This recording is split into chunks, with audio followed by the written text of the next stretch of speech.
はい、今日はですね、ミネブバを買ってからもう1年以上経ちましたので、レビューをしていこうと思います。1年経って感じたことについて高速道路を走りながら話していきますので、ぜひ最後までご覧ください。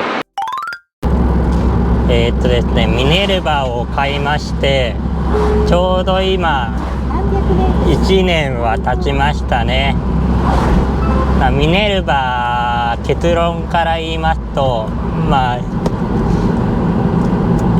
会う人には会うっていう感じですかね。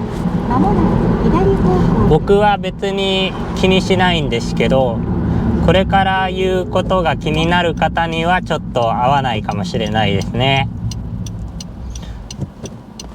はい、ミネルバ、結構お買い得で経済的なタイヤだなとは思います。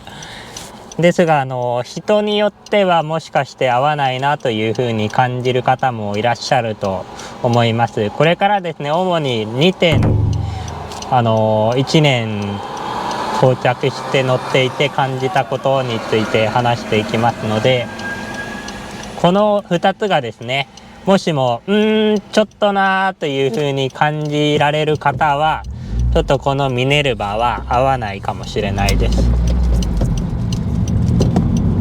そのあたりをどういうふうに考えるかは人によって様々だと思いますので、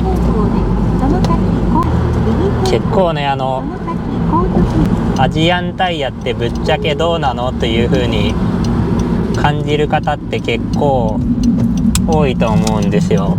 ゴッド自身はずっとハンコックのベンタス、そしてミネルバって言ってずっとアジアンタイヤ使用しているので、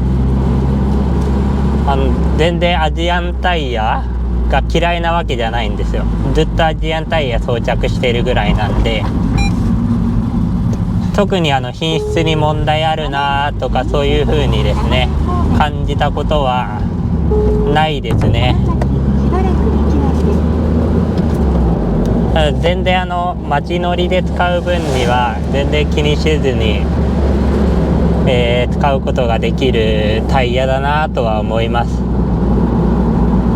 ただ言うと、サーキットとかね行かれる方はもしかしたら違うタイヤを選んだ方が良いかもしれないですね。その辺は人それぞれなんですけど、はい、ちょっと合流加速していきます。いきますよ。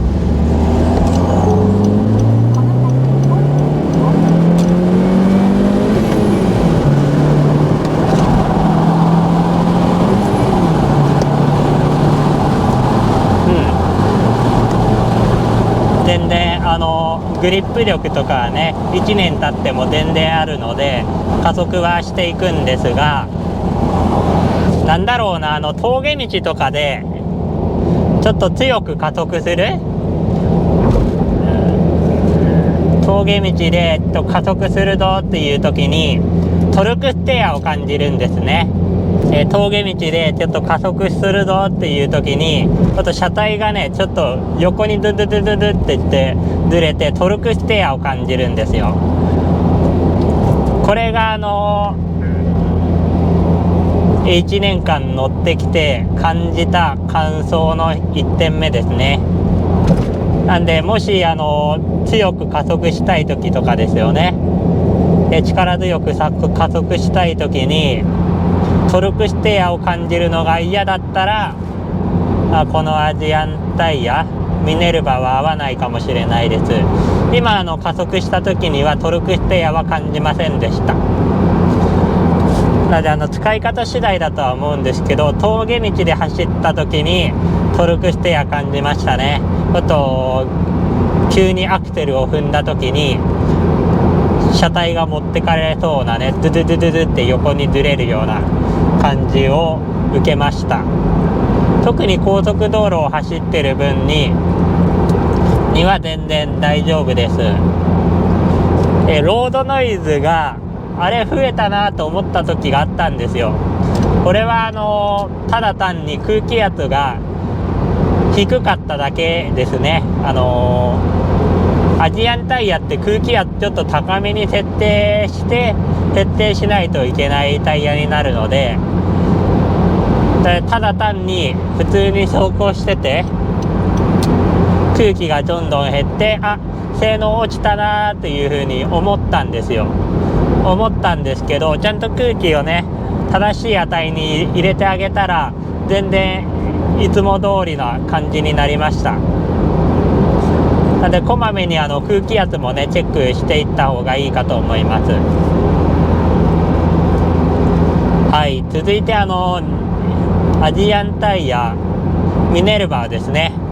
1年使って感じたことなんですけど、ブレーキを踏んだ時ですね。ブレーキを踏んだ時に車体がちょっと揺れる感じがするんですよね。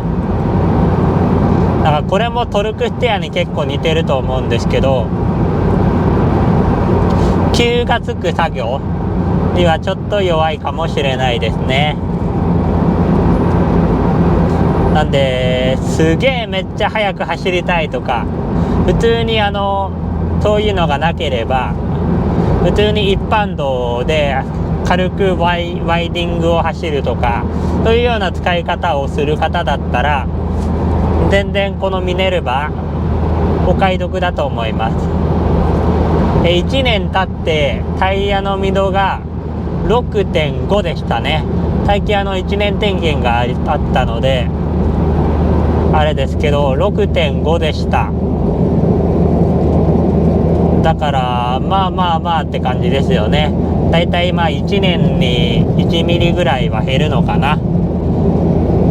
減るとは言われてるので、そう考えたらまあですね。ただ先ほども申し上げた通り、ロードノイズがあれちょっと増えたなというふうに思った時はタイヤの空気圧をちょっと確認してみてください。僕も1年経ってレビューしようかなと思った時に性能落ちたなっていう風に感じたんですけど、全然空気圧一つで全然変わりましたんで、そこまで気にする必要はないのかなというのが個人的なですね意見です。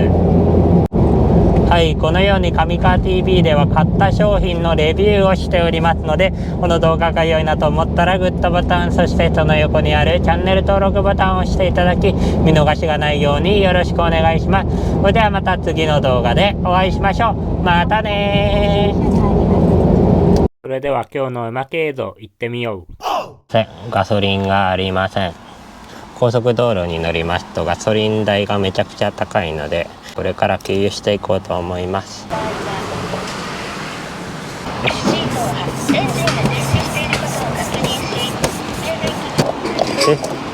待って、運がついてるし最悪や。羽に運がついてるわ。ちょっと拭き取ろう。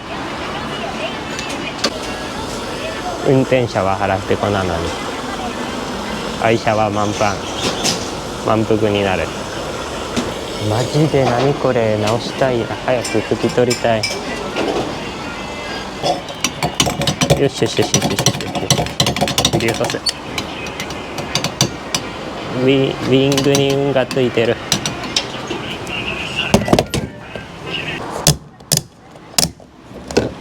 よし、見てください。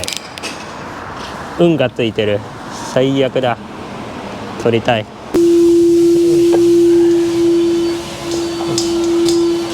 高速道路乗る前にやりましょう。空気圧チェック。空気圧は運転席のとこに書いてあるんですけど、フロントが220、リアが210。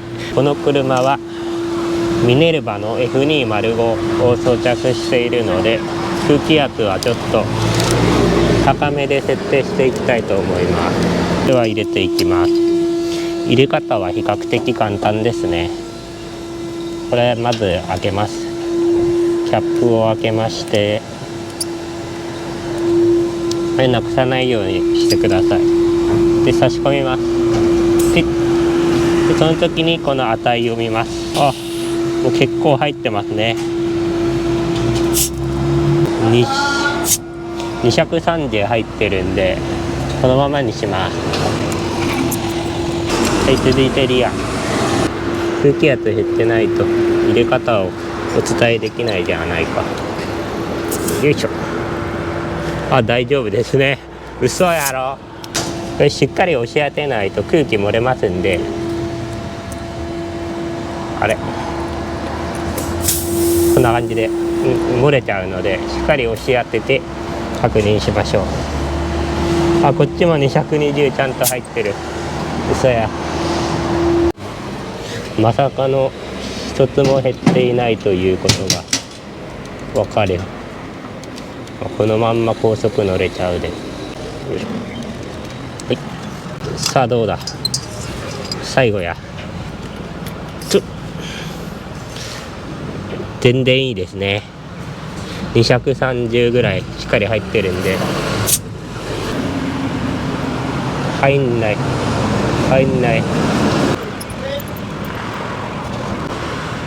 はい、OK。まさかの全部しっかり入ってたというね。くそ。せっかくさ、視聴者さんに良い動画って思ったのにな。やった。さあ、ガソリンはどれぐらい入っとるか。結構入っております。3000円でこれぐらい入ります。空気圧がまさかの1個も問題なしっていう日々のメンテナンスの賜物ですね。はい、最後まで動画をご覧いただきありがとうございます。今後も視聴者さんのカーライフに役立つ情報発信に努めてまいりますので、チャンネル登録をし応援のほどよろしくお願いします。それではまた次の動画でお会いしましょう。またねー。